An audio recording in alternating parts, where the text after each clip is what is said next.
Praise the lord. దేవునికి మహిమ కలుగును గాక. ప్రతిరోజు క్రమం తప్పక వాగ్దానాన్ని వీక్షిస్తున్న ప్రతి ఒక్కరికి యేసయ్య నామంలో శుభవందనములు. సబ్స్క్రైబ్ చేసుకుని అనేక మందికి షేర్ చేసి దేవుని మాటల ద్వారా బలపరచండి.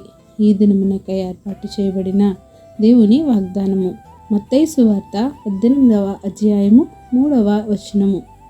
మీరు మార్పు నొంది బిడ్డల వంటి వారైతేనే గాని పరలోక రాజ్యంలో ప్రవేశింపరు.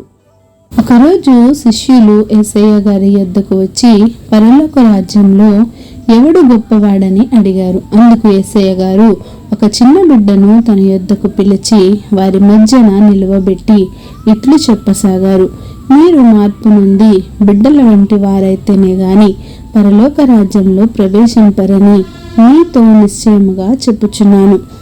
ఎవరైతే ఈ చిన్న బిడ్డ వలె తన్ను తాను తగ్గించుకుంటాడో వాడే పరలోక రాజ్యంలో గొప్పవాడు.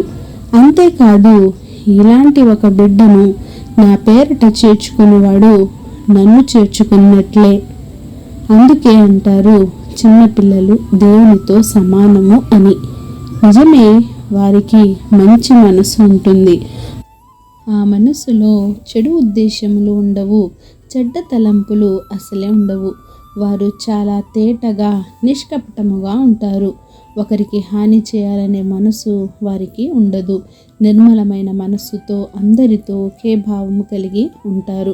అందుకే యేసయ్య గారు ఎవరైతే పసిహృదయాలను కలిగి ఉంటారో వారే పరలోకానికి అర్హులు అని చెప్పారు. కానీ మనము ఈ రోజుల్లో ఎలా ఉంటున్నాము? హృదయం నిండా కక్షలతో నింపుకొని కలహాలకు కారణాలు వెతుక్కుంటూ ఎవరిని ఏ విధంగా నాశనం చేయాలా, ఎవరిని ఏ విధంగా క్రిందికి త్రొక్కేయాలా అని చూస్తూ ఉన్నాం. నేనే పైగా ఉండాలి, నాకంటే ఎవరు ఉన్నతంగా ఉండకూడదు అనే ధోరణి. అలా ఉంటే కనుక ఓర్వలేనితనం. ఇవేమీ దేవునికి ఇష్టమైనవి కావు. నీవు ఎప్పుడైతే పాపకార్యాలు వదిలిపెట్టేసి నిర్మలమైన హృదయంను కలిగి ఉంటావో అప్పుడే దేవుడు నిన్ను చేర్చుకుంటాడు. నీ కొరకు ఆయన సిద్ధపరిచిన రాజ్యంలో నిన్ను చేర్చుకుంటాడు. ఆమేన్. చిన్న ప్రార్థన.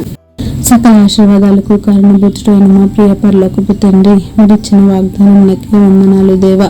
ఎవరైతే ఈ వాక్యాన్ని విన్నారో విన్న వాక్యాన్ని వారి హృదయగదిలో భద్రపరుచుకొని వాక్యానుసారంగా జీవించే హృదయాలను ప్రతి ఒక్కరికి దయచేయండి దేవా. విన్న వాక్య ప్రకారం వారి మనసులను ఒకసారి పరీక్షించుకొని వారి లోపాలను సరి చేసుకొని నీ కొరకై జీవించే వారిగా ఉంచండి. పసిపిల్ల హృదయాలను కలిగి